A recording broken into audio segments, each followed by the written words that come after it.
பேசுவோம். ஸல்லல்லாஹு அலைஹி வஸல்லம் அளவிலா கருணை இணையிலா கிருபையினுடைய அல்லாஹ்வின் திருப்பெயரால் மனிதனின் நிலை எவ்வாறு உள்ளதெனில் அவனுக்கு ஏதேனும் துன்பம் நேர்ந்தால் நின்றும் உட்கார்ந்தும் படுத்தும் நம்மிடம் பிரார்த்தனை செய்கின்றான். ஆனால் நாம் அவனுடைய துன்பத்தை அவனை விட்டு நீக்கிவிடும் பொழுது அவன் தனக்கு ஏற்பட்டிருந்த துன்பத்திற்காக எப்போதுமே நம்மிடம் பிரார்த்திக்காதவனை போல சென்று விடுகிறான். வரம்பு மீறி நடப்பவர்களுக்கு அவர்களுடைய செயல்கள் இவ்வாறே அழகாக்கப்பட்டிருக்கின்றன. அல்லாஹ் உண்மையை கூறினான். எல்லா பொருளும் நம் அனைவர்களையும் அவனது இல்லத்திலே, அவனது இபாதத்திலே, அவனது வழிபாட்டிலே ஒருங்கிணைத்த அல்லாஹ் ஜல்ல ஷானஹு உரித்தானது. ஸலாத்தும் ஸலாமும் நபிகளார் ஸல்லல்லாஹு அலைஹி வஸல்லம் அவர்கள் மீதும் அவர்களது வழிகாட்டுதலை பின்பற்றி நடக்கும் நல்லடியார் அனைவர் மீதும் குறிப்பாக இங்கே கூடியிருக்கும் நம் அனைவர் மீது என்றும் உண்டாகட்டுமாக. அன்புக்கு மரியாதைக்குரிய அல்லாஹ் நல்லடியார்களே, திருக்குர்ஆன் ஷரீஃபிலே சூரத்தை யூனுஸ் எனப்படும் 10வது அத்தியாயத்தில் 12வது வசனம் ஓதி காண்பிக்கப்பட்டுள்ளது. மொழிபெயர்ப்பும் வாசிக்கப்பட்டுள்ளது. அல்லாஹ் ஜல்ல ஷானஹு தஆலா குறிப்பிட்ட இந்த வசனத்திலே எத்தகைய வழிகாட்டுதல்களை உள்ளடக்கி இதனை இறக்கியமையானோ அவற்றை சரியான முறையிலே வழங்குவதற்கும் அதன்படி செயல்படுவதற்கும் அல்லாஹ் நம் அனைவர்களுக்கும் அருள் பாலிப்பானாக. இந்த வசனத்தில் இடம்பெற்றிருக்கக்கூடிய செய்திகளை தெரிந்து கொள்வதற்கு முன்னால் முன்னோட்டமாக ஒரு முன்னுரையை போல ஒரு செய்தியை நாம் புரிந்து கொள்ளணும். பொதுவாக மனுஷனுடைய வழிபாட்டில் அல்லாஹ்வுக்குரிய இடம் எங்கே? நான் முஸ்லீம்களை விட்டுருங்க, முஸ்லீம்கள் அவர்களுடைய வாழ்க்கையில் அல்லாஹ்வுக்கான ஸ்டேஜ் எங்கே? நிறைய பேர் அல்லாஹ்வுக்குன்னு ஒரு இடத்த கொடுத்துருப்போம். யோசனை பண்ணி பார்க்குற பொழுது நம்முடைய உள்ளத்தில் இந்த துனியாவில் எல்லாத்துக்குமே இடம் கொடுத்து வச்சுருக்கிறோம். நம்முடைய மனைவிக்குன்னு ஒரு இடம் இருக்கா? அதுக்கு மனைவிகளுக்கு முன்னாடி சொல்லணும். மனைவிக்குன்னு ஒரு இடம் இருக்குது. பெற்ற மக்களுக்குன்னு ஒரு இடம் கொடுத்து வச்சுருக்கிறோம். அதே மாதிரி பெற்றோர்களுக்குன்னு ஒரு இடம் கொடுத்துருப்போம். நமக்கு பிடிச்சமான ஆள்கள், நட்பு வட்டாரங்கள் எல்லாத்துக்கும் நம்முடைய இடத்துல இடம் கொடுத்து வச்சுருக்கிறோம். ஒவ்வொரு இடம் கொடுத்து வச்சுருக்கிறோம். அவர்களுக்கும் நமக்கும் இடையில் எந்த அளவுக்கு கான்டாக்ட் இருக்குது, ரிலேஷன்ஷிப் இருக்குது, ஃப்ரெண்ட்ஷிப் இருக்குது என்கிற அடிப்படையில் அந்த இடத்தினுடைய உயரம் நிர்ணயம் செய்யப்படும். பெற்றோருக்கு ரொம்ப இம்பார்ட்டன்ஸ் கொடுத்துருந்தோன்னா நம்முடைய உள்ளத்தினுடைய உயர்ந்த இடத்தில் அவர்களுக்கான இடம். இந்த மாதிரி உசுரோடு இருக்கக்கூடிய மனுஷங்களுக்கு மட்டுமல்ல, உயிரே இல்லாத சில விஷயங்களுக்கு கூட மனசுக்குள்ளே ஒரு இடம் கொடுத்து வச்சுருக்கிறோம். உதாரணமாக நம்ம ஓட்டிகிட்ருக்கிற வண்டி, அதுக்கே கூட இருக்குது. பார்த்து பார்த்து பராமரிப்பாங்க, தொலைச்சி வைப்பாங்க, இரவல் கேட்டால் கொடுக்க மாட்டாங்க. அந்த அளவுக்கு நாம் ஓட்டிகிட்ருக்கிற வண்டிக்கு கூட ஒரு இம்பார்ட்டன்ஸ் உண்டு. அதுக்கும் கூட நம்முடைய இதயத்தில் இடம் உண்டு. நம்ம பார்த்து பார்த்து கட்டின வீடு, அதுவும் கூட நம்முடைய மனசில் இடம் பிரிச்சிருக்கக்கூடிய ஒரு விஷயம். இந்த மாதிரி இருக்கிற பொருளுக்கு மட்டுமல்ல, இல்லாத பொருளுக்கு கூட இடம் இருக்குது, தெரியுமா? இல்லாத பொருள்களுக்கு கூட, இன்னும் நம் வாழ்க்கையில் சாதிக்காத சில விஷயங்களுக்கு கூட இதயத்தில் இடம் ஒதுக்கீடு செய்திருக்கிறோம். உதாரணமாக, வண்டி வாங்காமல் இருந்தால் ஒரு வண்டி வாங்கணும், வீடு கட்டாமல் இருந்தால் ஒரு வீடு கட்டணும், கல்யாணம் முடிக்காமல் இருந்தால் அழகான ஒரு பெண்ணை கல்யாணம் முடிக்கணும் என்று இனிமேல் சாதிக்க போகிற விஷயத்துக்கு கூட, இப்போ இல்லை, இனிமேல் உருவாக்கி கொள்ளக்கூடிய விஷயத்துக்கு கூட இதயத்திலே இடஒதுக்கீடு செய்திருக்கிறோம். எல்லாரும் நம்ம மனசுக்குள்ளே குடியேறி இருக்கிறாங்க. வாடகை இல்லை தராமலேயே குடியேறி இருக்கிறாங்க. நம்ம மனசுக்குள்ளே குடி வச்சுருக்குமா இல்லையா? அவங்கள்ட்ட வாடகை வாங்குறோமா? இல்லை, குடி வச்சுருக்கிறோம். அவங்க நம்ம மனசுக்குள்ளே நிறைஞ்சு இருக்கிறனால நமக்கு மூச்சு முட்டுது. அவங்கள சில பேர்கள் அப்பப்போ நமக்கு சில ஆசுவாசங்களை தருவார்கள். பெற்ற மக்கள்கிட்ட கொஞ்சம் போது கொலாவும் பொழுது நமக்கு ஒரு நிம்மதி ஏற்படுகிறது. நம்ம மனசுக்குள்ளே காற்றடிக்கிற மாதிரி இருக்குது, குழு குழு குழுன்னு இருக்குது, நெஞ்சமே குளிர்ந்து போச்சின்னு சொல்கிறோம். அப்பா நம்முடைய இதயம்ங்கிற வீட்டில் இருக்கக்கூடிய கதவுகளை அவர்கள் திறந்து வைக்கிறார்கள். இதமான காற்று வீசுது, சுகமாக அதை அனுபவிக்க செய்கிறோம். சில நேரங்களில் நம்முடைய இதயத்துக்குள்ளே குடியிருக்கக்கூடியவர்கள் குடியிருக்கும்போது சும்மா இருக்க மாட்டாங்க, செவுத்தில் ஆணி அடிப்பாங்க. அப்படி ஆணி அடிக்கும் பொழுது மனசு வலிக்குது, அதையும் அனுபவிக்கிறோம். எல்லோரும் நம்முடைய மனசுக்குள்ளே இருந்து நம்மை ஆட்டுவித்து கொண்டிருக்கிறார்கள் அப்படின்னு சொல்லணும்.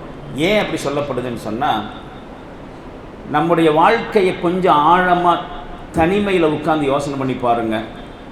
நாம் எதுக்கு வாழ்ந்துட்டுருக்குறோம் அப்படின்னு பார்த்தா இவங்களுக்காக வேண்டித்தான்.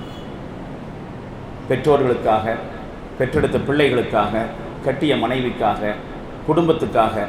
நமக்குன்னு வாழ்கிறதுன்னு பார்த்தா ரொம்ப அரிது தான். நம்முடைய உழைப்பு, நேரம், தியாகம், பொருளாதாரத்தை ஈட்டுவது, செலவு செய்வது எல்லாம் யாருக்காக? குடும்பத்துக்காக. அதனால தான் நம்முடைய செயல்களுக்கு பின்னாடி இவங்கெல்லாம் இருக்கிறாங்க. நம்ம என்ன செய்கிறோமோ அதுக்கு பின்னாடி நான் மேலே பட்டியல் போட்ட பெரிய லிஸ்ட்டில் யாராவது கண்டிப்பாக இருப்பாங்க. அவர்களுக்காகவே வாழ்ந்து கொண்டு இருக்கிறோம். சரி, நம்முடைய இதயத்தில் இவ்வளவு பேர்களுக்கு இடம் கொடுத்தோமே, அல்லாவுக்கு இடம் கொடுத்துருக்குறோமா? நம்முடைய இதயத்தில் அல்லாவுக்கான இடம் எங்கே? நமக்கு ஏற்கனவே குடி வச்சிருக்கிறோமே, அவங்களுக்கு எல்லாத்துக்கும் மேலேயா? இல்லை 10ஓடு 1 11 அத்தோடு அவனும் 1 அப்படிங்கிற மாதிரியா? இல்லை எல்லாருக்கும் கொடுத்த இடத்துக்கு போக மிச்சம் இருக்கிற எங்கேயாவதா? நம்முடைய இதயத்தில் அல்லாவுக்கான இடம் எங்கே இருக்குது, எந்த அளவுக்கு இருக்குது? இந்த சிந்தனையோட அடுத்த கட்டமாக ஒரு விஷயத்தை யோசிக்கணும். நாம் பொதுவாக அல்லாவுக்கு கொடுத்துருக்கக்கூடிய இடம் நம்முடைய வாழ்க்கையில் எங்கே தெரியுமா? வழிபாட்டில், இபாதத்தில். நாம் செய்யக்கூடிய இபாதத்தில் நிச்சயமாக அல்லாவுக்கு தான் செய்கிறோம். அவனுக்கு முன்னால் சுஜூது செய்கிறோம். அவனிடத்தில் பிரார்த்தனை செய்கிறோம். யா அல்லாஹ் எனக்கு அதை கொடு, இதை கொடு என்று கேட்கிறோம். அப்போது இந்த வழிபாடு, இபாதத்து, துவா என்பதை தாண்டி நம்முடைய வாழ்க்கையில் அல்லாஹ்வுக்குடைய இடம் இல்லை. பள்ளிவாசலுக்குள்ள அல்லாஹ்வை வைத்து பார்க்கிறோம், வழிபாட்டில் அல்லாஹ்வை நினைவு கூறுகிறோம். இந்த இபாதத்தை தாண்டி எப்பொழுதாவது அவன் பக்கம் நாம் திரும்பி இருக்கிறோமா? எதுக்காவது அவனை பற்றி யோசிச்சிருக்கிறோமா? இபாதத்து அல்லாத சமயத்தில் 5 வேளை தொழுகை அல்லது இரவு தொழுகைகள் அல்லது அது மாதிரியான ஏதேனும் இபாதத்துகள், ஹஜ்ஜு, நோன்பு, உம்ரா, இதிலெல்லாம் இறைவன் நினைவு கூறப்படுகிறான். இறைவனுக்காகவே நிறைவேற்றப்படுவது தான் இந்த இபாதத்துகள்லாம், சந்தேகமே இல்லை. இதில் எல்லாம் அல்லாஹ் நினைவு கூறப்படுவது உண்மை. இந்த இபாதத்துகளை தாண்டி நம்முடைய வாழ்க்கையில் அல்லாஹ்வுக்கான இடம் எங்கே இருக்கு? இதை தாண்டி எப்பொழுது தெரியுமா? நமக்கென்று ஏதாவது கஷ்டங்கள், நஷ்டங்கள் வருகிற பொழுது அல்லாஹ்விடம் திரும்புவோம். எப்போவாவது ஒரு வியாபாரத்தில் நஷ்டமடைந்து விட்டோம் அல்லது நம்ம ஆரோக்கியம் சீர்கெட்டு விட்டது, அப்போ ஆரோக்கியத்திற்காக வேண்டி அல்லாஹ்விடம் தான் வந்தாக வேண்டும், அவனிடம்தான் திரும்பியாக வேண்டும். வியாபாரத்தில், தொழிலோ நஷ்டம் ஏற்படுகிற பொழுது, இழப்புகள் ஏற்படுகிற பொழுது, சோதனைகளை சந்திக்கிற பொழுது அவனிடம்தான் திரும்புகிறோம்.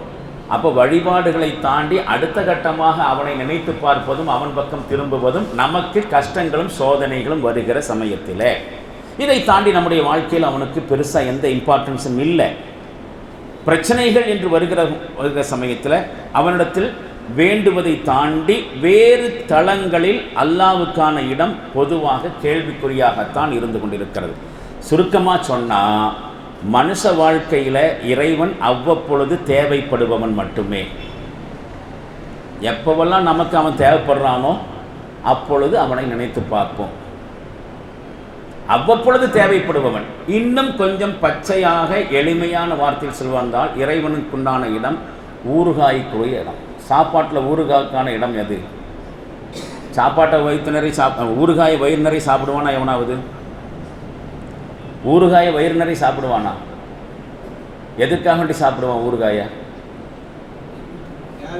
தேவைக்கு, தேவைப்பட்டா, வேணும்னா. அதுவும் எப்படி? வெத்தலைக்கு சுண்ணாம்பு தடவுற மாதிரி. அந்த அளவுக்குத்தான் அல்லாஹ்வுக்குரிய இடம் மனித வாழ்க்கையில் பொதுவாக இருக்கு. இதை பற்றித்தான் இந்த வசனத்தில் அல்லாஹ் சொல்கிறான். முடிச்சிருவோம். வைதா மஸ்ஸல் இன்சானு துர், மனிதனின் நிலை எப்படி இருக்கிறது என்று சொன்னால், அவனுக்கு ஏதேனும் இடையூறுகள், துன்பங்கள், துயரங்கள் ஏற்பட்டால் தானா, நம்மிடத்தில் பிரார்த்தனை செய்கிறான்.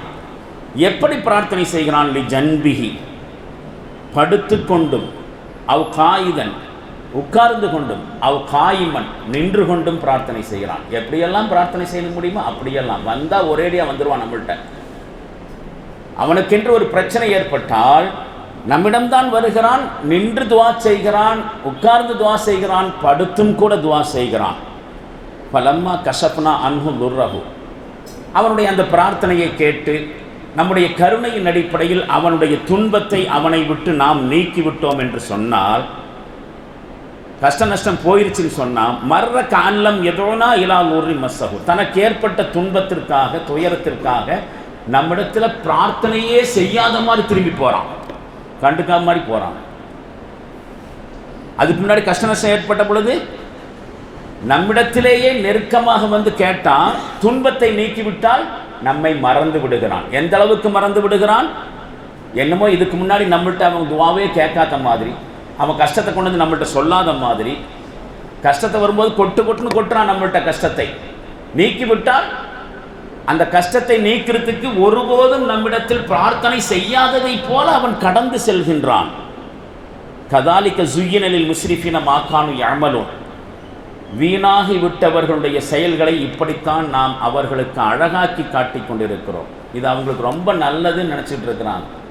தேவைப்படும் பொழுது அல்லாஹ்விட்ட வர்றது, கஷ்ட நஷ்டங்கள் வரும் பொழுது அல்லாஹ்விட்ட வர்றது, மற்ற நேரத்தில் அந்த கஷ்டம் என்று இல்லாத பொழுது அவனை பற்றி நினைப்பதற்கு நேரம் கிடைக்கிறது இல்லை. ஏன்னா அந்த கஷ்டம் இல்லாத வாழ்க்கைனா சொகுசான வாழ்க்கை தானே. சொகுசின்னு வரும்போது யாராவது அல்லாஹ் நினச்சிட்டு இருப்பாங்களா? ஜாலி அடிக்கிற மூடில் அல்லாஹ் நினச்சா என்னத்துக்காருது ஜாலி? ஜாலி என்ன ஆயிரும்? போயிடும். அல்லாஹ் நினைக்க மாட்டான். அதுதான் அல்லாஹ் சொல்ல வர்ற விஷயம். அது அழகாக தெரியுது அவனுக்கு. இப்போ பாருங்க, உண்மையில் மனுஷன் விரும்பினாலும் விரும்பாவிட்டாலும், அவன் நாடினாலும் நாடாவிட்டாலும், அவன் அல்லாஹ்விடத்தில் திரும்பி கொண்டு தான் ஆக வேண்டும். அவன் நம்பிக்கை இருந்தவனாக இருந்தாலும் சரி, நம்பிக்கை இல்லாதவனாக இருந்தாலும் சரி, அல்லாஹ்வின் மீது நம்பிக்கை இருந்தாலும் சரி, இல்லாதவனாக இருந்தாலும் சரி, அவன் அல்லாஹ்வை விட்டுட்டு எங்கேயுமே ஓட முடியாது. அல்லாஹ்விடம் வந்துதான் தீர வேண்டும். அல்லாஹ்வை தவிர்த்து விட்டு அவனால் இந்த உலகத்தில் வாழவே முடியாது என்பதுதான் நம்ம உண்மை. சரியாக சொன்னால், இன்றைக்கு இருக்கக்கூடிய உலகத்தினுடைய சில சந்தர்ப்பங்களில் சில சோதனைகள் வருகிற பொழுது அவனிடத்தில் வருகிறோம். கொஞ்ச நாளைக்கு முன்னாடி கொரோனான்னு ஒன்று வந்துச்சல்ல, வந்துச்சா இல்லையா? மனித வாழ்க்கை எப்படி மாறிப்போச்சு? எவ்வளவு நாட்கள் கிட்டத்தட்ட 3 மாதம் மனித வாழ்க்கை ஸ்தம்பிச்சு போச்சு. வீட்டை விட்டு வெளியே வர முடியாது. பள்ளிவாசலுக்கு வந்து போலீஸ் அடிப்பாங்க. கல்யாணம் காட்சியெல்லாம் நடத்த முடியாது. அப்படியே நடத்தினாலும் அதிகபட்சமாக 50 பேரை வச்சு கல்யாணத்தை நடத்திக்கலாம். இதில் ஒரு வேடிக்கை சொல்லி ஆகணும். கொரோனா காலத்தில் ஏற்பட்டு நடந்த ஒரு வேடிக்கை சொல்லி ஆகணும். என்ன தெரியுமா? பல பேர்களுக்கு பெண் குழந்தைகள் இருந்துச்சு. அவங்கள்ட்ட விசாரித்தோம், பொட்ட பிள்ளைலாம் வச்சுருந்தீங்களே, கல்யாணம் ஆகிடுச்சான்னு. அவங்க சொன்னாங்க ஒரு மாதிரியான ஒரு பதில், ஆயிடுச்சு ஆனால் ஆகலை. உங்களுக்கு புரிஞ்சிச்சா? ஆயிடுச்சு ஆனால் ஆகலை. இந்த பள்ளியில் நடக்கிறதெல்லாம் நடந்துருச்சுங்க, இன்னும் கல்யாணம் நடக்கலைங்க. அப்படின்னா என்ன அர்த்தம்? மண்டபம் எடுத்து சோறு சாப்பிட்டா தான் அதுக்கு பேர் என்னது? அப்போ பள்ளியில் நடந்ததுக்கெல்லாம் என்ன பேர்? ஆயிடுச்சு ஆனால் ஆகலை. அவங்கள பொறுத்த வரைக்கும் பள்ளியில் உண்மையில் பள்ளியில் நடக்கிறது பேர் தான் என்னது? கல்யாணம். சோறு இல்லாமையும் கல்யாணம் நடக்கும் கூடும். ஆனால் ஏதோ ஒரு திரைப்படத்தில் ஏதோ ஒரு அரைகுறை ஹீரோ கல்யாணங்கிறதுனா என்னது? பிபி ஊதணும், மோளம் கட்டணும், சோறு சாப்பிடணும் அப்படின்பான். அதானே கல்யாணம்.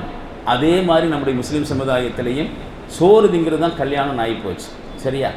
சரி, அந்த மாதிரிலாம் வேடிக்கையான நடந்துச்சு. ஆனால் நான் சொல்ல வந்தது அதல்ல. அது ஒரு இடைச்செருகள். உங்களை உற்சாகப்படுத்துறதுக்காக வேண்டி உங்களுடைய கவனம் இந்த சப்ஜெக்டில் கொஞ்சம் குவியணுங்கிறதுக்காக வேண்டி இடையில கொஞ்சம் மசாலா தூவுனது தான். அந்த கல்யாணத்தை விட்டுருங்க, சரிங்களா?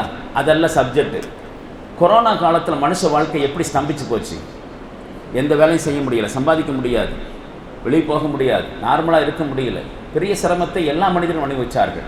கண்ணுக்கு தெரியாத ஒரு கிருமிக்கு முன்னாடி மனுஷனே என்ன செஞ்சான்? ஆடி போனான். எல்லாரும் எங்கே வந்தான்? கடவுளிடத்துல தஞ்சம் வந்தான். வயநாடு மாதிரியான பேரிழப்புகள் ஏற்படுகிற பொழுது, இதான் இப்போ திருவண்ணாமலை வெள்ளத்தினால் ஏற்படுகிற பொழுது, இயற்கை சூழ்நிலைகள் வருகிற பொழுது, சீற்றங்கள் வருகிற பொழுது, அவனை அறியாமல் அவனுடைய கவனம் எங்கே திரும்பும்? கடவுள்கிட்ட தான். வேறு வழியே இல்லை. மனுஷன் திரும்பிக்கிட்டு தான் இருக்கிறாங்கிறதெல்லாம் ஒரு பக்கம் இருக்கட்டும். மனுஷனுடைய ஆட்சி, அதிகாரம், பொருளாதாரமாக இருந்தாலும் சரி, மருத்துவ விஞ்ஞானம், இராணுவ வலிமை, மனுஷனுடைய எல்லா ஆற்றல்களும் கண்ணுக்கு தெரியாத ஒரு சின்ன கிருமிக்கு முன்னாடி எல்லாமே செயலிழந்து போச்சு. இந்த சூழ்நிலையில் அல்லாவை நினைக்கிறத தவிர, கடவுளை நினைக்கிறத தவிர மனுஷனுக்கு வேறு வெளியே இல்லை என்ற அடிப்படையில் அவன் பக்கம் திரும்பினார்கள் எல்லாம். இன்னும் சொல்ல போனால் அந்த கொரோனா காலத்தில் பள்ளிவாசலில் தொழுகணுங்கிறதுக்காக என்னமெல்லாம் முயற்சி பண்ணோம். பெருநாள் தொழுகையெல்லாம் மொட்டை மாடியில் நடத்தினோம். ஆனால் நார்மல் டேஸில் இந்த அளவுக்கு ரிஸ்க் எடுத்தாங்களா தொழுகைக்காக வேண்டி? கொஞ்சம் யோசனை பண்ணி பாருங்கள். நார்மல் டேஸில் அந்த டைமில் தொழாதவனெல்லாம் என்ன செஞ்சான்? தொழுகணும்னு பிடிவாதம் பிடிச்சான். நார்மலாக தடுக்கி விழுந்தால் கூட பள்ளிவாசல் பக்கம் தடுக்கி விழுகாதவர்கள் எல்லாம் கூட எங்களை எப்படி பள்ளிவாசல் விட்டு தடுக்கலாம், நான் பள்ளிக்கு தான் போய் தொழுவேன். நடந்துச்சா இல்லையா? அப்போ மனிதனுடைய இயல்பு பாருங்கள். இந்த வசனத்தை மறுபடியும் பாருங்கள். வைதா மஸ்ஸல் இன்சானும் துர்ர, மனிதனுக்கு ஏதேனும் துன்பம் ஏற்பட்டால் தானா இல்ல ஜம்பிஹி அவ் காயிதன் அவ் காயிமா, படுத்தும் உட்கார்ந்தும் நின்றும் நம்மிடத்தில் பிரார்த்தனை செய்கிறான். ஃபலம்மா கஷப்னா அன்ஹு துர்ரஹு, அவனுடைய துன்பத்தை துயரத்தை நாம் அவனை விட்டு நீக்கிவிட்டால் மர்ர காலம் எதவனா இதா துர்ரின் மஸ்ஸவ், அவனுக்கு ஏற்பட்ட துன்பத்திற்காக வேண்டி நம்மிடத்தில் துவா செய்யாத மாதிரியே கடந்து போகிறான், கண்டுக்காத மாதிரியே போகிறான். இது அவனுக்கு அழகாக்கி வைக்கப்பட்டிருக்கிறது. அவர்கள் வீணர்கள் அப்படின்னு சொல்லியாச்சு. பாருங்க, திருக்குரான் ஷரீஃபில் அல்லாஹுவை நம்பக்கூடியவர்கள் நம்பாதவர்கள் ரெண்டு பேரையும் பார்த்து அல்லாஹ் சொல்லக்கூடிய ஒரு செய்தி இருக்கிறது. கைஃப தக்ஃபுருன பில்லாஹ், நீங்கள் அவ்வாறு அல்லாஹுவை எப்படி மறுப்பீர்கள்? வகுந்தும் அம்வாத்தன் ஃபஅஹ்யாக்கும், நீங்கள் மௌத்தா போயிருந்தீங்க, உங்களுக்கு உயிர் கொடுத்து எழுப்பினான். மனுஷன் பிறக்கிறதுக்கு முன்னாடி என்னது? மையத்து மாதிரி தானே. துனியாவில் அவன் வரவே இல்லை.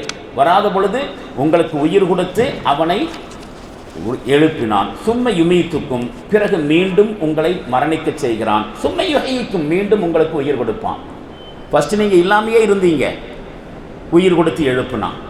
வாழ்ந்தீங்க, மௌத்தா போகிறீங்க, அவன் தான் மௌத்தாக்குறான். மறுபடியும் அவனே உயிர் கொடுத்து எழுப்புவான்னு சொல்லிட்டு சும்மை இலைஹி துர்ஜஊன், பிறகு நீங்கள் அவனிடமே திரும்ப கொண்டு வரப்படுவீர்கள். நல்ல கவனி, இந்த வார்த்தை தான் இந்த குர்ஆன் தர்ஸுடைய முக்கியமான பார்ட்டு. நான் இன்னும் சில முக்கியமான சிந்தனைக்குரிய முக்கியமான செய்தியை உங்களுக்கு சொல்லணும். சும்ம இலைஹி துர்ஜஊன், பிறகு நீங்கள் அத்துணை பேர்களும் அவனிடத்திலே திரும்பி வர வேண்டி இருக்கிறது அப்படின்னு சூரத்துல் பக்ராவில் 2வது அத்தியாயத்தில் 28வது வசனம் இப்படி சொல்லுதா. இன்னொரு வாசகம் பாருங்க, இன்னொரு வசனம். குல்லு நஃப்ஸின் ஸாயிகத்துல் மவுத், ஒவ்வொரு ஆன்மாவும் மரணத்தை சுவைக்கக்கூடியதாகவே இருக்கிறது. வநபுலுவக்கும் பிஷ்ஷர்ரி வல் கைரி ஃபித்னா, நல்ல கெட்ட நிலைமைகளை தந்து உங்களை நாம் சோதித்து கொண்டிருப்போம். நீங்கள் நினச்சிட்டு இருக்கிறீங்க கெட்ட சூழ்நிலைகள் தான் உங்களுக்கு சோதனைன்னு. அல்லாஹ் இப்படி கஷ்டத்தை கொடுத்து சோதிக்கிறானேன்னு சொல்கிறோம். கஷ்டம் வருகிற பொழுது அது சோதனை. ஆனால் சுகமான வாழ்க்கையே சோதனை தான். காசை கொடுத்து சோதிக்குவான் சில பேர்களை, சில பேரை காசை கொடுக்காம சோதிப்பான். காசை கொடுக்காம இருக்கிறது சோதனை. காசை கொடுத்துருக்கிறது என்னது? அல்லாஹ்வுடைய கருணை நினச்சிட்டு இருக்கிறோமா? ஒருபோதும் காசை கொடுத்துருக்க அல்லாஹ்வுடைய கருணை இல்லை. காசை கொடுத்து சோதிக்கிறான். சரியா சொன்னால் காசு இல்லாமல் சோதிக்கிறது இந்த துனியாவோட முடிஞ்சு போயிடும். காசை கொடுத்து சோதிச்சா அது மறுமை வரைக்கும் வரும். அப்புறம் நல்ல கெட்ட சூழ்நிலைகளை தந்து நாம் உம்மை சோதிப்போம் சொல்லிட்டு வயிலைனா துர்ஜஊன், பிறகு நீங்கள் நம்மிடம்தான் திரும்ப வேண்டி இருக்கிறது. இங்கேயும் அதே வார்த்தை வந்துச்சுங்களா, துர்ஜஊன், திரும்ப வேண்டி இருக்கிறது. இன்னொரு வசனம் பாருங்க. அஃபஹசிப்தும் அன்னமா ஹலக்னாக்கும் அபஸா, உங்களை எல்லாம் நாம் வீணாக படைச்சிருக்கிறோம்னு நினச்சிட்டு இருக்கிறீங்களா? அல்ல நேரடியாக மனுஷனை பார்த்து கேட்குறான். உங்களையெல்லாம் வீணாக படைச்சிருக்கோம்னு நினச்சிருக்கிறீங்களா? வ இன்னக்கும் இலைனா லா துர்ஜஊன், நீங்களாம் நம்மிடத்தில் திரும்ப வரமாட்டீங்கன்னு நினச்சிட்டு இருக்கிறீங்களா? இது ஒரு கேள்வி. இதுவும் திருக்குரான் ஷரீஃபில் பார்த்தீங்கன்னா 23வது அத்தியாயத்தில் 115வது வசனம். இதுக்கு முன்னாடி உள்ள சொன்ன வசனம் 21வது அத்தியாயத்தில் 35வது வசனம்.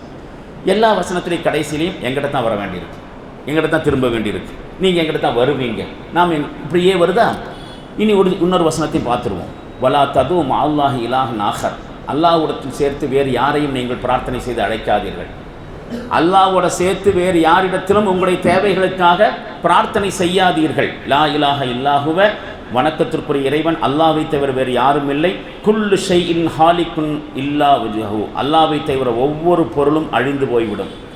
இந்த உலகத்தில் அல்லாஹ்வினால் படைக்கப்பட்ட அத்தனை அழிஞ்சு போயிடும் சொல்லிட்டு லஹுல் ஹுக்கும், அவனுக்கு தான் ஆட்சி அதிகாரம் இருக்கிறது. வ இலைஹி துர்ஜஊன், அவனிடத்தில் தான் நீங்கள் அத்தனை பேர்களும் திரும்ப வர வேண்டி இருக்கிறது. இந்த வசனங்கள் எல்லாத்துலேயும் கடைசியாக சொன்ன வார்த்தை அவன்கிட்ட தான் திரும்பணும், அவன்கிட்ட தான் போக வேண்டியிருக்கு, அவன்கிட்ட தான் போக வேண்டியிருக்கு. இப்படியே சொல்லியாச்சா? இப்போ அல்லாஹ்வின் மீது நம்பிக்கை கொள்ளாத மனுஷங்களை பற்றிய செய்திகள் இவை. யாரெல்லாம் அல்லாஹ்வை நம்பலையோ அவங்ககிட்டயெல்லாம் கேட்குறான், ஏய் நீ எங்கே போய் எங்கே வந்தாலும் என்ன ஆட்டம் கட்டினாலும் நீ என்னை நம்பினாலும் நம்பாவிட்டாலும் அழிச்சாட்டியம் செஞ்சாலும் பாவம் செஞ்சாலும் மிகப்பெரிய ராஜ வாழ்க்கை வாழ்ந்தாலும் கடைசியில் நீ வந்து சேர வேண்டிய என்னிடம்தான். இந்த வசனங்கள் அத்தனையும் நான் முஸ்லீம்களை பார்த்து தான் பொதுவாக பேசுது.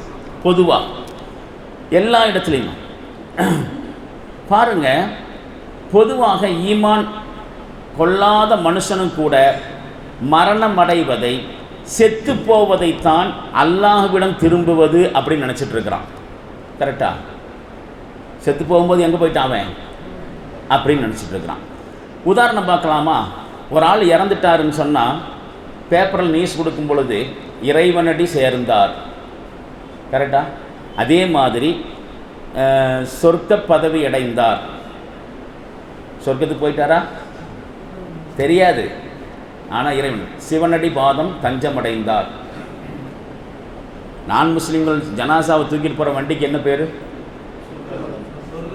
அப்படி எல்லாம் சொல்லுவாங்க. எல்லாமே எதை சொல்லுது? இறந்துட்டா அவன் எங்கே போகிறான்? கடவுள்கிட்ட போகிறான் அப்படின்னு சொன்னான். செத்து போகிறத கடவுளிடம் போகிறதாக சொன்னான். நம்ம இன்னும் கொஞ்சம் யோசனை பண்ணி பார்க்கலாம்.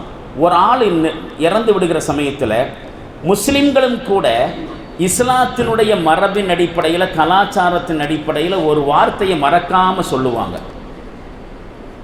மௌத்தா போயிட்டா இன்னா லில்லாஹி ராஜிஊன், இந்த வார்த்தையில் வரக்கூடிய இன்னொரு வார்த்தை. நாமெல்லாம் அல்லாஹ்வுக்குரியவர்கள். இன்னா லில்லாஹ், நாமெல்லாம் அல்லாஹ்வுக்குரியவர்கள். வைனா இலைஹி, அவனிடமே நாம் என்ன செய்ய போகிறோம்? திரும்ப போகிறோம். இதை எப்போ சொல்கிறோம்? எப்போ சொல்லணும் தெரியுமா? எப்போ சொல்லணும் இதை? மௌத்தாகும் போதா? பொதுவாக சோதனைகள் கஷ்டங்கள் வரும்போது எல்லா நேரத்துலையும் சொல்ல வேண்டியது தான். ஆனால் கஷ்டங்கள் வரும்போது இதை சொல்கிறது இல்லை. மௌத்துக்கு மட்டும்தான் இதை பயன்படுத்துகிறோம். நாம் கூட நான் முஸ்லீம் மாதிரியே இறந்து விட்டால் இறைவனிடம் சேர்ந்து விடுவோம். நாமளும் மௌத்தால் போகிறப்படி சொல்லுங்க. ஒரு கட்டடம் இடிஞ்சு போச்சுனாலும் கூட இன்னா லில்லாஹி வ இன்னா இலைஹி ராஜிஊன் சொல்லணும். ஒரு சோதனை ஏற்பட்டால் இன்னா லில்லாஹி வ இன்னா இலைஹி ராஜிஊன் எல்லா நேரத்திலும் சொல்ல வேண்டியது. அப்படி தான் குர்ஆனில் சொல்லப்பட்டிருக்கிறது. எப்படி சொல்லப்பட்டிருக்கிறது? அவர்களுக்கு ஏதேனும் முசீபத்து ஏற்பட்டால் அவர்கள் இன்னா லில்லாஹி வ இன்னா இலைஹி ராஜிஊன் என்று சொல்வார்கள். அது குர்ஆனுடைய வாசகம். எந்த முசீபத்தாக இருந்தாலும் இந்த வாசகம் சொல்லணும். ஆனால் மரணத்தின் போது மட்டுமே நாம் பயன்படுத்துகிறோம். அப்படின்னா என்ன அர்த்தம்? மௌத்தா போகிறோம், மரணத்தின் பக்கம் போகிறோம் அப்படின்னு சொல்லிட்டு போகிறோம். இப்போ நான் இன்னொரு கோணத்தில் சொல்கிறேன். நான் யோசிக்க வேண்டிய விஷயம், இறக்கக்கூடிய மனுஷன் எல்லாம் கண்டிப்பாக எங்கே தான் போகிறான்? அல்லாட்ட தான் போகிறான். ஆனால் இந்த உலகத்தில் வாழுகிற சமயத்தில் அல்லாஹ்வை முழுக்க முழுக்க மறந்து அவனுடைய சட்டங்கள் அவனுடைய வழிகாட்டுதல்கள் எல்லாத்தையும் அவாய்டு பண்ணிட்டு, இன்னும் சொல்ல போனால் அல்லாஹ்வுடைய கண்காணிப்பு ஒன்று இருக்கல்ல, அப்சர்வேஷன் அல்லது சூப்பர்விஷன் ஒன்று இருக்கல்ல. சூப்பர்விஷன் பண்ணுறான்ல, அல்லாஹ் எல்லாத்தையும் கண்காணிச்சுட்டு இருக்கான்ல. இதை எல்லாத்தையுமே அலட்சியப்படுத்தி மறந்து வாழ்ந்துட்டு, சுருக்கமாக சொன்னானாக்கா இந்த உலக வாழ்க்கையில் அல்லாஹ்வை விட்டு முகத்தை திருப்பி விட்டுட்டு சாகும்போது மட்டும் அல்லாட்ட திரும்புறதாக சொன்னால் அதனால் யாருக்கு என்ன பயன்? மற்றவங்களுக்கு என்ன பயன்? அல்லாஹ்வுக்கு என்ன பிரயோஜனம்? ஏன் செத்து போனவனுக்கு தான் என்ன பிரயோஜனம்? துனியாவில் வாழும்போது அல்லாட்ட வரல, அவன் பக்கம் திரும்பலை, அவனை விட்டு ஒதுங்கித்தான் வாழ்ந்துறான் மனுஷன். சாகும்போது மட்டும் எங்கே போகிறானா? அப்படி போகிறனால யாருக்கு என்ன பிரயோஜனம்? உண்மையில் செய்தி என்ன தெரியுமா? சாகும்போது அல்ல, வாழுகிற சமயத்திலே அல்லாஹ்விடம் திரும்பியாக வேண்டும். அப்படி வாழுகிற சமயத்திலே அல்லாஹ்விடத்தில் திரும்பினா, அதாவது அவனுடைய கட்டளைகள் வழிகாட்டுதல்களை ஏற்றுக்கொண்டு நடக்கிறது தான் அவன் பக்கம் திரும்புறது. அல்லாஹ் என்ன சொல்கிறான்? எல்லா செயல்கள்லையும், எல்லா செயல்களையும் பிஸ்னஸ் பண்ண போகும் பொழுது அல்லாஹ்ட்ட கொஞ்சம் திரும்பி பார்த்து, அல்லாஹ் நான் பிஸ்னஸ் பண்ண போகிறேன், எந்த மாதிரி பிஸ்னஸ் பண்ணணும்னு சொல்லி அல்லாஹ்வுடைய வழிகாட்டுதல், குர்ஆனின் பக்கம் ஹதீஸின் பக்கம் திரும்புறது, இஸ்லாத்தின் பக்கம் திரும்புறது, அது அல்லாஹ்வின் பக்கம் திரும்புறது. அல்லாஹ் பக்கம் திரும்பினாக்க அல்லாஹ் நம்ம கூடவா இருப்பான்? இருக்கிறான். எப்படி இருக்கிறான்? அரூபமாக இருக்கிறான். நம்முடைய கண்களை விட்டு மறைஞ்சிருக்கிறான், நம்மோட தான் இருக்கிறான். ஆனால் அல்லாஹ்வின் பக்கம் திரும்புதல் என்று நான் சொல்லுகிறது அந்த மானசீகமாக அல்லாஹ்ட்ட திரும்பி துவா கேட்கறது மட்டுமல்ல. நீ என்ன சொல்கிற? அல்லாஹ் நான் பிஸ்னஸ் பண்ண போகிறேன். நீ என்ன சொல்கிற? அல்லாஹ் நான் கல்யாணம் முடிக்க போகிறேன், சம்பாதிச்சதை செலவு பண்ண போகிறேன், எப்படி செலவு பண்ணணும்னு நீ சொல்கிற என்று வாழ்க்கை விவகாரங்களில் அல்லாஹ்வின் பக்கம் திரும்புவது. அப்படி திரும்பினா என்ன நடக்கும் என்று கேட்டால் முக்கியமான 3 விஷயம் நமக்கு பிரயோஜனப்படும். அப்படி திரும்பின பிறகு சொந்த வாழ்க்கையில் உலக வாழ்க்கையில் வாழ்ந்துட்டு இருக்கும் பொழுது எல்லா விஷயத்துக்கும் அல்லாஹ்விட்ட திரும்பின பிறகு நாம் மௌத்தா போனாலும் நாம் அல்லாஹ்விடம் திரும்புவதில் ஒரு அர்த்தம் இருக்குது. நான் உதாரணம் சொல்லி முடிச்சிடுறேன். முதலாவது விஷயம் என்ன பிரயோஜனம் ஏற்படும் கேட்டால், முதல்ல நாம் அல்லாஹ்வை மதிக்க வேண்டிய முறையில் மதித்தவங்களாக ஆகிடுவோம். கரெக்டு தானே? அல்லாஹ்வை எப்படி மதிக்க வேண்டுமோ அப்படி மதிக்கணும். அது எப்போ?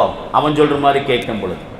சொந்த வாழ்க்கையில் உலக வாழ்க்கையில் அல்லாஹ்விடம் திரும்பினால் உரிய முறையில் அவனை மதிக்கிறோம். முதல்ல அப்படி மதிப்பை கொடுத்துட்டா அல்லாஹ்வுடைய கருணையும் அருளும் உதவியும் நமக்கு கிடைச்சிட்டே இருக்கும். குறிப்பாக அவனுடைய கோபத்திலிருந்து தப்பிச்சிடலாம். இது முதலாவது பிரயோஜனம். அல்லாஹ்விடம் உலகத்திலேயே திரும்புகிற பொழுது, செத்த பிறகு திரும்புறது இல்லை.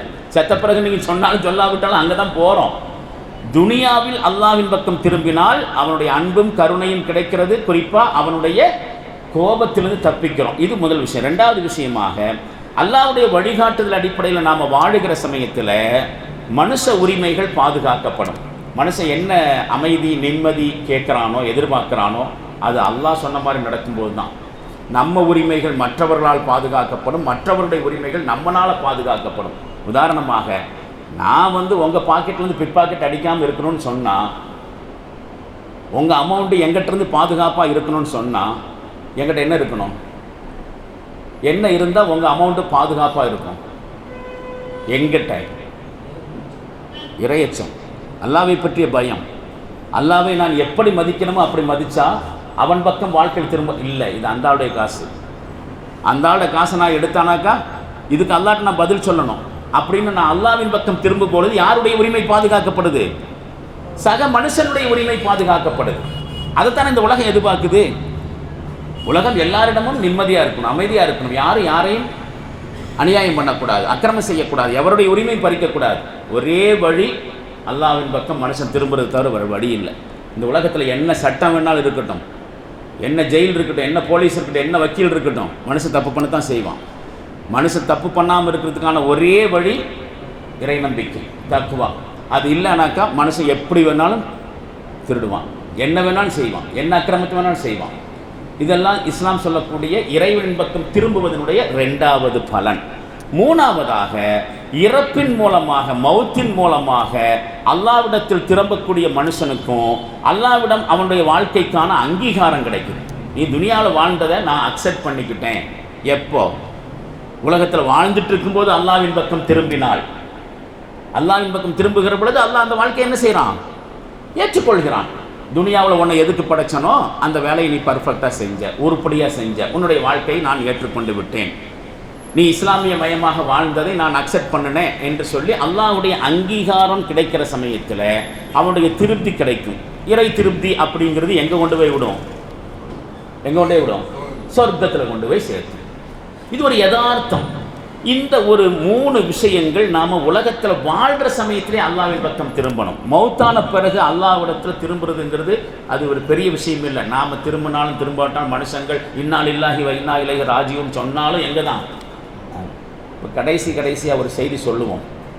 மாயிஸ் இப்னு மாலிக் என்று சொல்லி ஒரு நபித்தோழர், மாயிஸ் இப்னு மாலிக், தவறே செஞ்சாலும் கூட சொர்க்கம் கிடைக்கும், பாவமே செஞ்சாலும் கூட. அப்படியா? பாவம் செஞ்சாலும் சொர்க்கம் கிடைக்குமா? ஆமாங்க, நிஜமாக, நான் சும்மா வேடிக்கை சொல்ல, கிடைக்கும், கிடைச்சிருக்குன்னு சொல்லி அல்லாஹ்வுடைய தூதர் உத்தரவாதம் கொடுத்துருக்கார். இப்போ அது தெரியணும்னு ஆசையாக இருக்கா? அடுத்த வாரம் தள்ளி போடலாமா? வேண்டாம், காதிலிருந்து புகை வரும், வேண்டாம். அதனால் இப்போ சொல்லிடுவோம். மாயிஸ் இப்னு மாலிக் ரலியல்லாஹு அன்ஹு, மஸ்ஜிதுல் ஹுமாம் அவருக்கு பட்ட பெயர், பள்ளிப்புறா. பள்ளியில் பழைய காலத்தில் பார்த்தீங்கன்னா மினாராவில் நிறைய புறா இருக்குது. அது மாதிரி அவருக்கு என்ன பேர்? பள்ளிப்புறா. என்ன அர்த்தத்தில்? எனி டைம் அவர் பள்ளியிலே தான் இருப்பார், இபாதத்தில் அதிகமாக இருக்கக்கூடியவர், பக்குவப்பட்ட மனுஷன், தக்குவாதாரி. அவருக்கு மக்கள் இட்ட பெயர் மஸ்ஜிதுல் ஹுமாம், மஸ்ஜிதுல் ஹுமாமுல் மஸ்ஜித், பள்ளிப்புறா. அவர் ஒரு நாள் சஹாபாக்கள் கூட ரசூலுல்லாஹ் உட்கார்ந்துட்டு இருக்கிற சமயத்தில் வேர்க்க விறுவிறுக்க ஓடி வர்றார். அல்லாஹ்வுடைய தூதரை, நான் விபச்சாரம் செஞ்சுட்டேன், எனக்கு தண்டனை கொடுங்க. ரசூலுல்லாஹ் என்ன செஞ்சாங்க? அவர் சொல்ல வாக் பண்ணிட்டு இருக்கிறாங்க. ரசூலுல்லாஹ் பள்ளிவாசலில் சின்னதாக வாக் பண்ணிட்டு இருக்காங்க, சஹாபாக்கள் அங்கே உட்கார்ந்துட்டு இருக்கிறாங்க. இவர் ரசூலோட மூஞ்சிக்கு முன்னாடி நான் ஜினா செஞ்சுட்டேன், எனக்கு தண்டனை கொடுங்க. ரசூலுல்லாஹ் அதை கண்டுக்கவே இல்லை. ஒரு தடவை இல்லை, 2 தடவை இல்லை, கண்டுக்காமல் மூஞ்சி திருப்பிட்டு நடந்தாங்க. அந்த சஹாபி ஓடி வந்து மறுபடியும் ரசூல்லா முன்னாடி வந்து, ரசூல்லா நான் ஜினா செஞ்சுட்டேன், விபச்சாரம் செஞ்ச தண்டனை கொடுங்க. ரசூல்லா அப்பவும் அவாய்டு பண்ணிவிட்டு ஆப்போசிட்டில் நடந்தாங்க. இப்படி ஒரு தடவை 2 தடவை 5 தடவை அவர் அவாய்டு பண்ணாங்க. ஏன் அவாய்டு பண்ணாங்கங்கிறது காரணம் இருக்குது. இப்போது 6வது தடவை இங்கே வா, என்ன சொல்கிறேங்கிறது புரிஞ்சு சொல்கிறியா? அல்லாஹ்வுடைய தூதரை எனக்கு நல்லா தெரியும், நான் தப்பு பண்ணிட்டேன். ரசூல்லா ஏன் அவரை வந்து அவாய்ட் பண்ணாங்கனாக்கா, அவருடைய வாழ்க்கை அப்படிப்பட்ட வாழ்க்கை, ஒரு பக்குவமான வாழ்க்கை, தக்குவாதாரியான வாழ்க்கை. ஏதாவது ஒரு பெண்ணிட்ட கொஞ்சம் கைப்பிடிச்சிருப்பார், அதிகபட்சமாக ஒரு முத்தம் கொடுத்துருப்பார். அதையே இவர் வந்து ஜினான்னு தன்னைத்தானே எக்ஸ்ட்ரீமாக கற்பனை பண்ணிட்டு வந்து சொல்கிறார் போல தெரியுது அப்படின்னு சொல்லி ஒன்று. 2வது இன்னொரு முக்கியமான விஷயம் என்ன தெரியுமா? ஒரு காலம் அப்படி தப்பு செஞ்சுருந்தாலும் சபைக்கு முன்னாடி வர்றதுக்கு முன்னாடி அல்லாஹ்ட்ட தௌபா கேட்குறதுக்கு உனக்கு சான்ஸ் இருக்குப்பா, தௌபா கேட்டு உன்னுடைய பாவத்தை என்ன செய்யலாம், கழித்துக் கொள்வதற்கு ஒரு வாய்ப்பு இருக்குது, அந்த வாய்ப்பை நீ யூட்டிலைஸ் பண்ணிக்கோ அப்படிங்கிற அடிப்படையில் தான் அவாய்டு பண்ணுறாங்க. ஆனால் அவர் பிடிவாதமாக வந்து முன்னாடி வந்து சொன்னோன்னு இப்போ கூட ரசூல்லா என்ன செய்யலை, எடுப்புலேயே ஆக்ஷன் எடுக்காமல் சஹாபாக்கள் கூப்பிட்டு அவர் வாயை கொஞ்சம் மோந்து பாருங்க அப்படின்னார். என்ன மீனிங்கில்? ஒரு கால் ஏதாவது அடிச்சுட்டு வளர்றாரோ அப்படின்னு சஹாபாக்கள் ஒரு சிலவர் வந்து வாயை முகர்ந்து பார்த்துட்டு அல்லாஹ்வுடைய தூதர் அவர் மதுவெல்லாம் அருந்தலை, அவர்கிட்ட அந்த மாதிரி ஸ்மெல்லெல்லாம் வரலை. உடனே ரசூலா அப்பவும் என்ன செஞ்சாங்க தெரியுமா? இது நமக்கு பாடம், பெரிய பாடம் இருக்குது. ஒரு மேலே குற்றச்சாட்டு சுமத்தும் பொழுது எடுத்தடுப்புலேயே ஆக்ஷன் எடுக்கக்கூடாது, தீர விசாரிக்கணும்னு சொல்கிறாங்க இல்லையா, அந்த வழிமுறை தான் ரசூலா கையாளுறாங்க. அடுத்த கட்டமாக என்ன அர்த்தம்? ஏதாவது மைண்ட் சேஞ்ச் ஆயிடுச்சோ? ஏனென்றால் அந்த மனுஷனுடைய அந்த வாழ்க்கை அப்படிப்பட்ட வாழ்க்கை. அதை சொல்லிட்டு வர்றதுக்கு முன்னாடி அவர் அவ்வளவு பர்ஃபெக்ட் மனுஷன். அதனால ரசூல்லா இப்படியெல்லாம் அடுத்தடுத்து இல்லை, ரசூல்லா அவருக்கு அந்த மாதிரிலாம் எந்த பிரச்சனையும் இல்லை. இப்போ கூப்பிட்டு மறுபடியும் என்ன தெரியுமா கேட்டாங்க? ஏப்பா விபச்சாரம் செஞ்சிட்டேன்னு சொல்கிறியே, விபச்சாரம்னா என்னன்னு தெரியுமாப்பா முதல்ல கேட்டோம். உடனே அவர் என்ன சொன்னார்? இதுக்கு மேலே விபச்சாரத்துக்கு வேறு டெஃபினேஷன் சொல்ல முடியாது, அந்த மாதிரி ஒரு டெஃபினேஷன் அவர் சொல்கிறார். அல்லாஹ்வுடைய தூதரை விபச்சாரம்னா எனக்கு என்னன்னு தெரியும். ஒரு கணவன் தன் மனைவியிடத்தில் ஹலாலான முறையில் எப்படி அணுகுவானோ அதே மாதிரி நான் ஒரு அந்நிய பெண்ணிடத்தில் ஹராமான முறையில் அணுகிவிட்டேன். இதுக்கு மேலே விபச்சாரத்துக்கு வேறு என்ன டெஃபினேஷனு? இதுக்கு மேலே என்ன டெஃபினேஷனு? ஒரு கணவன் தன் மனைவியிடத்தில் ஹலாலான முறையில் எப்படி அணுகுவானோ அதே வேலையை நான் அந்நிய பெண்ணிடத்தில் ஹராமான முறையில் அணுகிவிட்டேன். பர்ஃபெக்ட். 4 பேருக்கு முன்னாடி ஓப்பன் ஸ்டேட்மெண்ட், ஓப்பன் டிக்ளரேஷன். இப்போ நபி ஸல்லல்லாஹு அலைஹி வஸல்லம் வேறு வழி இல்லை. அவருக்கு இருக்கக்கூடிய அல்லாஹ்வுக்கும் அவருக்குமான தனிப்பட்ட அந்த தொடர்பை பயன்படுத்திட்டு குற்றத்திலிருந்து அல்லாஹ்விடமிருந்து தப்பிக்கிறதுக்கான ஒரு வாய்ப்பை கொடுத்தாங்க. ஆனால் பப்ளிக்கு வந்த பிறகு இனி என்ன செய்ய முடியாது, நம்ம சட்டத்தை நிறைவேற்றியாகணும். உடனே என்ன செய்கிறாங்க? அந்த தண்டனைக்குரிய குற்றத்துக்குரிய தண்டனையாக இவரை வந்து கல்லால் இருந்து கொன்று விடுங்கள் ஆர்டர் போட்டாங்க. சஹாபாக்கள் அவர் கூட்டிகிட்டு போயிட்டாங்க. கொஞ்ச நேரத்தில் காரியம் முடிஞ்சிச்சு. தண்டனையை நிறைவேற்ற போன அந்த சஹாபாக்கள் திரும்பி வந்தவங்கள்ட்ட ரசூல்லா கேட்பாங்க, என்னாச்சு? அல்லாஹ்வுடைய தூதரை நீங்கள் சொன்ன மாதிரி அவருக்கு தண்டனையை நிறைவேற்றி விட்டோம். எப்படி நிறைவேற்றினீங்க? அவரை ஓட ஓட கல்லால் அடிச்சுக்கிட்டே விரட்டிட்டு ஓடணும். தண்டனையுடைய முறைமை கொஞ்சம் அப்படி தான் வருது, ஹதீஸ்லேயே வருது. ஓடிட்டே இருந்தார், கள்ளத்துக்கு அடிச்சுட்டே ஓடணும். ஒரு கட்டத்தில் ஒரு குழியை வெட்டி அவரை கழுத்து வரைக்கும் இறக்கி கழுத்து வரைக்கும் மண்ணை போட்டு மூடிட்டு தலை மட்டும் பூமிக்கு மேலே தெரிகிற மாதிரி வச்சு அதுக்கப்புறமும் கல்லால் அடித்து போடணும். எங்களில் சில பேர்களுக்கு கல் கிடைக்கல.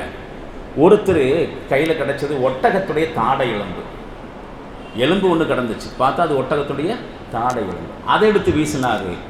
அந்த ஒட்டகத்துடைய தாடை எலும்பு அவருடைய கன்னத்து சதையை பிச்சுக்கிட்டு போச்சு. தண்டனை நிறைவேற்றின மெத்தேடுகளை ரசூலுல்லாஹ்ட்ட சொல்கிறாங்க. இப்போ நபி ஸல்லல்லாஹு அலைஹி வஸல்லம் கேட்டாங்க, நான் தான் தண்டனை நிறைவேற்ற சொன்னேன், அவரை கொல்லுகிற விஷயத்தில், அவருக்கு தண்டனை கொடுக்கிற விஷயத்தில் கொஞ்சம் மென்மையை கடைபிடித்திருக்கக்கூடாதா?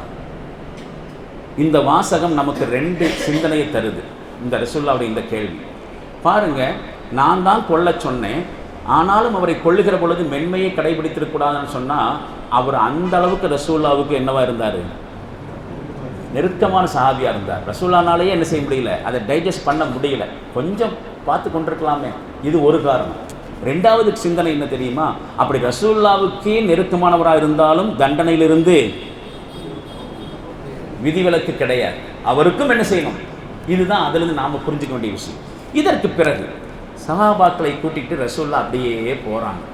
அப்படி நடந்து போயிட்டுருக்குறாங்க. போனால் 2 சஹாபிகள் பேசிக்கிறாங்க. 2 சஹாபிகள் பேசிக்கிறாங்க. என்ன மனுஷன் இந்த ஆள், யார்? மாயிஸ் இப்னு மாலிக் என்று சொல்லக்கூடிய தண்டனை வாங்கி இறந்து போயாச்சு. அவரை பற்றி 2 பேர் பேசிக்கிறாங்க.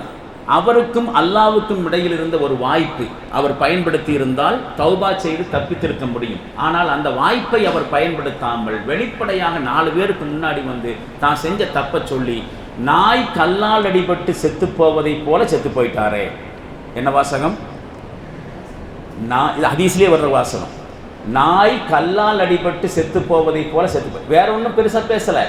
அவருக்கும் அல்லாவுக்கும் இடையில் ஒரு சான்ஸ் இருந்துச்சு, தௌபாங்கிற சான்ஸு. அதை பயன்படுத்தி இருக்கலாம். அதையெல்லாம் விட்டு போட்டு இந்த மாதிரி செத்து போயிட்டாரேன்னு அவர் மேலே அனுதாபப்பட்டு ஒரு வார்த்தை சொன்னாங்க. ரசூலுல்லாஹ் அதை காதில் கேட்டுட்டு இன்னும் கொஞ்சம் தூரம் நடந்து போனால் ஒரு கழுதை செத்து கிடக்குது. கழுதை ஒன்று செத்து கிடக்குது. ரொம்ப நாளாக அது ஆகி வயிறு ஊதி போயிருக்கு. வயிறு ஊதினா என்ன ஆகும்? 4 காலும் வானத்தை பார்த்து தூக்கி நிற்கிது. வயிறு ஊதி போய் செத்து போய் 2-3 நாளாச்சு கூட தெரியுது. அந்த மாதிரி ஒரு கழுதை கிடக்கிற இடத்துக்கிட்ட வந்த உடனே ரசூலுல்லாஹ் சக்குன்னு நின்னாங்க. நின்றுட்டு கொஞ்ச நேரத்துக்கு முன்னாடி இந்த மாயிஸை பற்றி யாரோ 2 பேர் பேசிகிட்டு இருந்தாங்களே, யாரப்பா அது அவங்க? அந்த சஹாபி 2 பேர், அல்லாஹ்வுடைய தூதரை நாங்கள் 2 பேரும் அதை பேசினது. வாங்க 2 பேர் இந்த கிடக்குது அந்த கழுதையை சாப்பிடுங்க.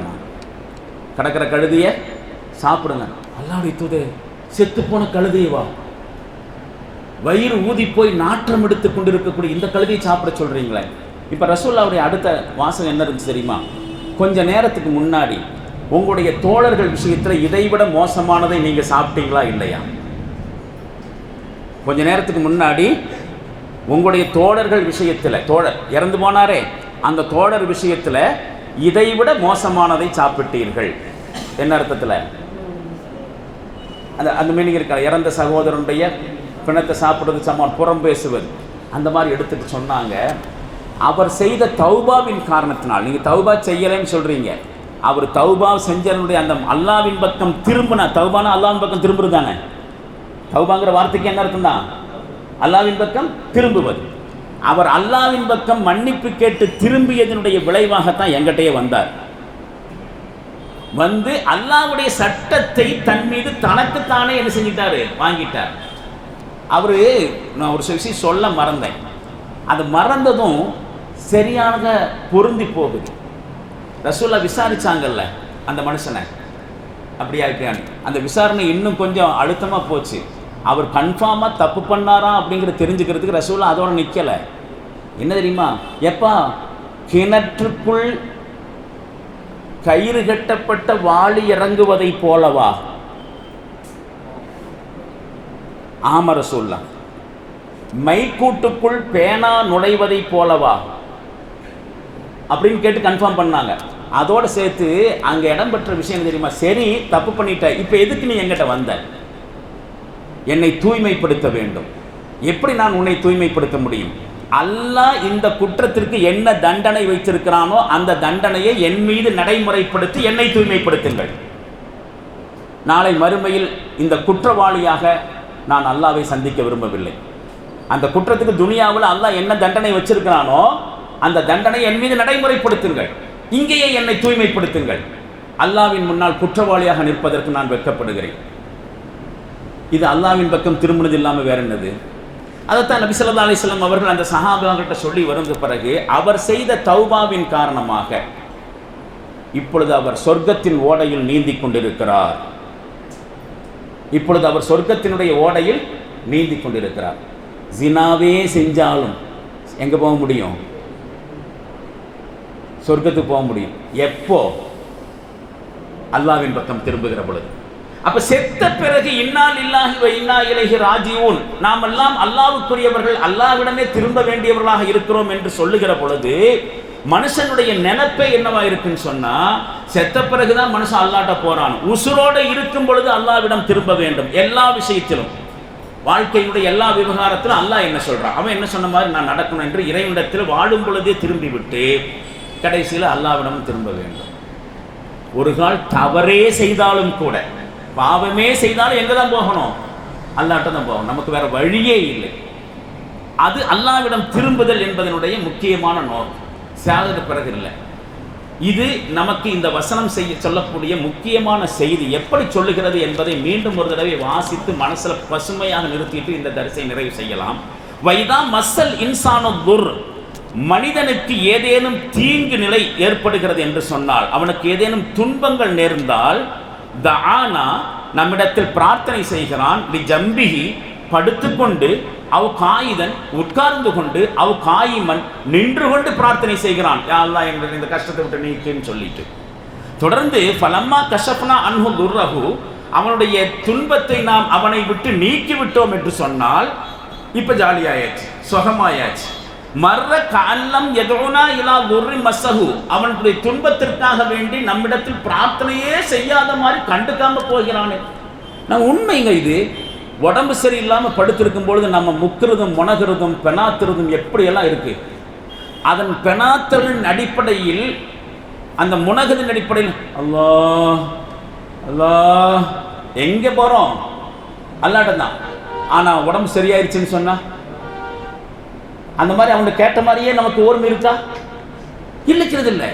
இப்படி சொல்றான் பாருங்க, ஃபலம்மா கஷஃப்னா அன்ஹு துர்ரஹு, அவனுடைய துன்பத்தை அவனை விட்டு நாம் நீக்கிவிட்டால், மர்ர கஅல்லம் யதுனா இலா துர்ரி மஸ்ஸஹு, அவனுக்கு ஏற்பட்ட துன்பத்திற்காக வேண்டி நம்மிடத்தில் பிரார்த்தனையே செய்யாத மாதிரி போகிறானே, எவ்வளவு நன்றி கெட்ட மனுஷனாக இருக்கிறான் என்று சொல்லிவிட்டு, கதாலிக்க ஸுய்யினலில் முஸ்ரிஃபீன மா கானூ யஅமலூன், வீணா போனவர்களுக்குத்தான் இந்த செயல்பாடுகளை நாம் அழகாக்கி இருக்கிறோம். அந்த மாதிரி நடந்துக்கிட்டா அவன் வீணானவர்கள். வீணாச்சுன்னு சொன்னாக்கா மறுமையில் என்ன நடக்கும்? அப்போ இந்த வசனம் திருக்குரான் ஷரீஃபில் சூரத்து யூனுஸ் என்று சொல்லக்கூடிய 10வது அத்தியாயத்தில் 12வது வசனமாக இடம்பெறுகிறது. அப்போ வசனம் என்னமோ துண்டு செய்தி தான், ஒரு லைன் தான் வந்துச்சு. ஆனால் உள்ள அடங்கி இருக்கக்கூடிய விஷயங்களை பாருங்கள். அவனிடம் திரும்ப வேண்டும், வாழும் பொழுது திரும்ப வேண்டும், இறந்த பிறகு இன்னா லில்லாஹி வ இன்னா இலைஹி ராஜிஊன் சொல்வது அல்ல. எனவே வாழும் பொழுதே அல்லாஹ்வின் பக்கம் திரும்புவோம். அல்லாஹ்வின் பக்கம் வாழும் பொழுது திரும்பினால் இறந்த பிறகும் இறையடி சேரலாம். அப்படி இல்லைன்னாக்கா இறையடி அல்ல, இறையடியில் சேர முடியாதுங்கிறது அல்ல, எங்கே தான் போக வேண்டியிருக்கும். அதுதான் இந்த வசனம் நமக்கு தருகிற வாழ்க்கை பாடம். இந்த பாடத்தை புரிந்து கொண்டு செயல்படக்கூடிய நல்ல தௌஃபீக்கை அல்லாஹ் நம் அனைவர்களுக்கும் நிறைவாக தந்தருள்வானாக. வாஹிரு தாவானா அல்ஹம்துலில்லாஹி ரப்பில் ஆலமீன். அஸ்ஸலாமு அலைக்கும் வரஹ்மத்துல்லாஹி தஆலா வபரகாத்துஹு.